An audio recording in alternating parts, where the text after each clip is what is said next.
Hi, it's Tim Hagen from Progress Coaching, and welcome to another episode of Coaching Conversations. And I wanted to make you aware of something very cool that we're doing on a subscription basis, and we'll put a link in each one of our episodes. But every Wednesday, we're going to be doing what we call an audio podcast workshop. That workshop will be roughly about 14 to maybe 20 minutes per episode, with each month having a theme from a coaching model, using feedback strategically, to coaching self-awareness, and so on.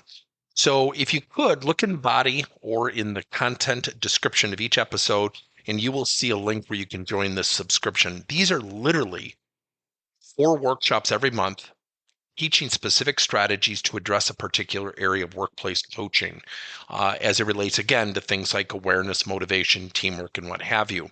Here's the cool thing. It's only $10 per month, and each month you will get a handout that we will follow along with. So we also give you a tool for you to take notes as we go through each episode. We hope you'll check it out.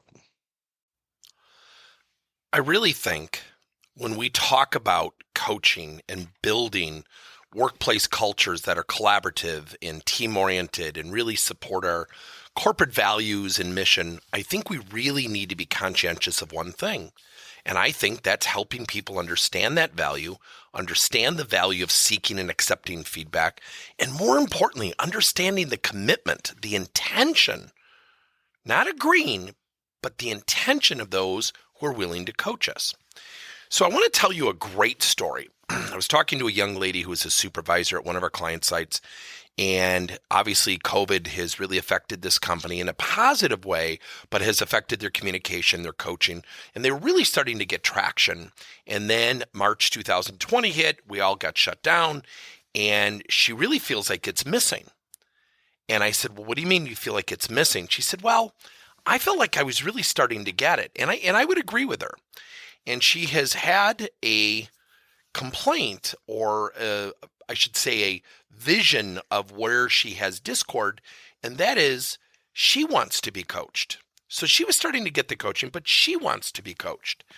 And I smiled, and we were on a Zoom call, and she said, what are you smiling at? And I said, it's so interesting. 9 months ago, you were so resistant to coaching, and it's awesome how much you've opened up your mind. And now you want to seek it. Why? And she said, I don't know. I said, I think you should explore that. And I said, I know it's corny, but explore that. You want to be coached. Why? So a couple days went past. She set up another meeting with me. She said, I think I know why. I think I want to become a leader. I think I want to move up. I would never, ever have picked this person. So why do I tell that back end of the story? So I can illustrate the front end of the story. I'd say about February of 2020, we had a very candid one-on-one face-to-face conversation. And during our conversation, she is infamous for yeah, but. And I used something called a third-party question plus the power of reflective coaching, or the power of reflection. And I said to her, I'm going to ask you a question. And I'm going to ask you a question, and I'm going to leave the room. And I'm going to come back in 10 minutes. And I want you to do just one thing. And I think this will be hard for you. Now, when I said that, I think this will be hard for you, I knew I was challenging that ego. I knew she wanted to rise above and prove me wrong, which really served me well. So I said, when I leave the room, I want you to honestly explore the truthful answer. And she looked at me and said, don't say anything. I just want you to honestly explore the truthful answer. She said, okay. I said, here's the question. Your best friend, who is a person who will tell you things you don't want to hear, you may or may not even have that person in your life. Most of us don't. Someone who is just really brutally honest. Not honest to be brutal, but just really candid with you. Watches you when we're in our meetings, in our leadership team meetings. Would that person describe you as open and accepting, resistant, or overly resistant who continuously uses the words yeah, but before other people are done talking.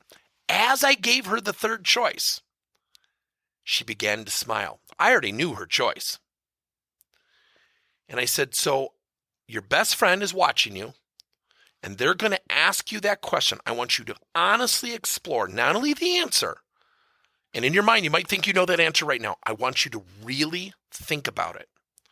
Then I want to hear how you're going to support and challenge your answer with 2 or 3 things going forward. I got up and she immediately said, I really wanted to ask you. I said, nope. I've planted the seed. You determine if it grows. Your best friend is watching you interact in our sessions. They give you 3 choices. You're open, you're resistant, you're really resistant and constantly using or occasionally using words such as yeah, but.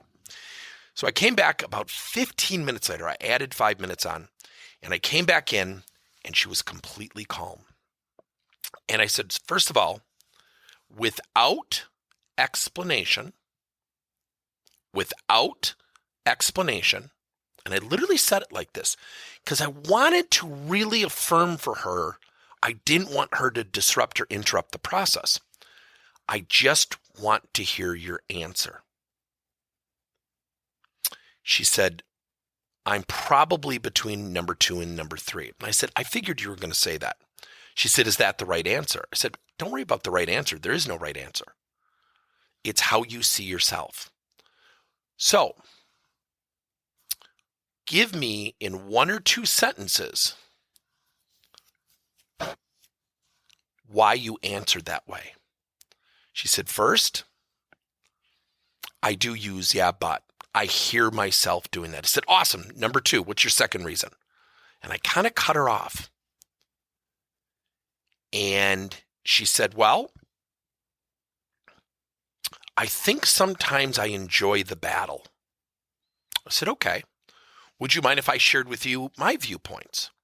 She said, sure. I said, first of all, I agree with your answers.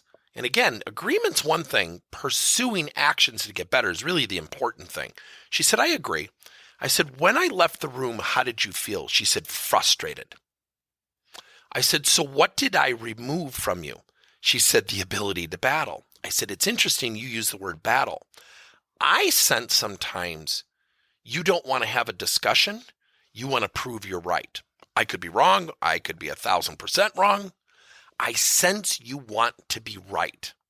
So now, you said you want to become a leader down the road and move up. She said, yes. I said, so employees are going to work for somebody who has to be right. And she immediately had this look. I don't want to say tear because she's tough. I love her to death. She's great. And she said, wow. And I said, so what you just said is that you were frustrated. The other thing that happened is when I left the room, what happened to your emotions? She said, I calmed down. I began to become more honest with myself. And I said, did the element of your best friend being in the room, which is kind of a weird thing because they're not going to come to the company and watch you in a meeting. And she said, yeah. She said, that really got me thinking.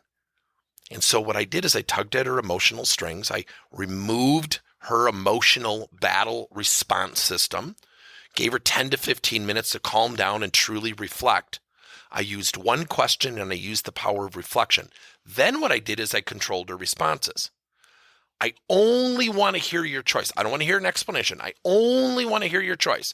So I really emphasize you're not going to elaborate to win the battle. I didn't say that. I facilitated it.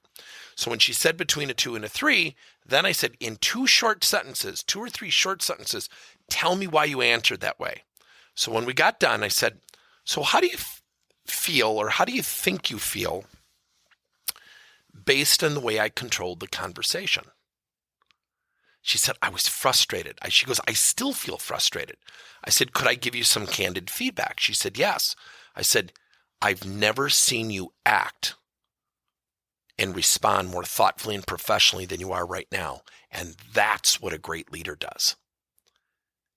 And she said, oh my gosh. So the way I just responded, I said, you feel frustrated, but you were concise, you were on target, you were in the conversation, and you sure as heck did not come off like you were trying to win. So there's a power of asking questions. There's a power of helping people become self-aware through reflection. You can't tell people to reflect. You can't tell people to look in the mirror because they're best friends potentially in the room. As coaches, we also have to facilitate the experience. Thank you for listening to another episode of Coaching Conversations by Tim Hagen and Progress Coaching. Now, our company is always coming out with new and innovative solutions to help leaders coach their employees. And recently, we just created a new service called Coach to You, where leaders can pick and choose topics and assign 7 to 21 day programs for employees to learn and, more importantly, apply actions and then reflect and share what they're going to do going forward as a result of the learning. It's called Coach to You. We're literally bringing coaching to your employees. If you're intrigued, we'll have a link in each one of our episodes where you can get more information. And again, thank you so much for listening to another episode.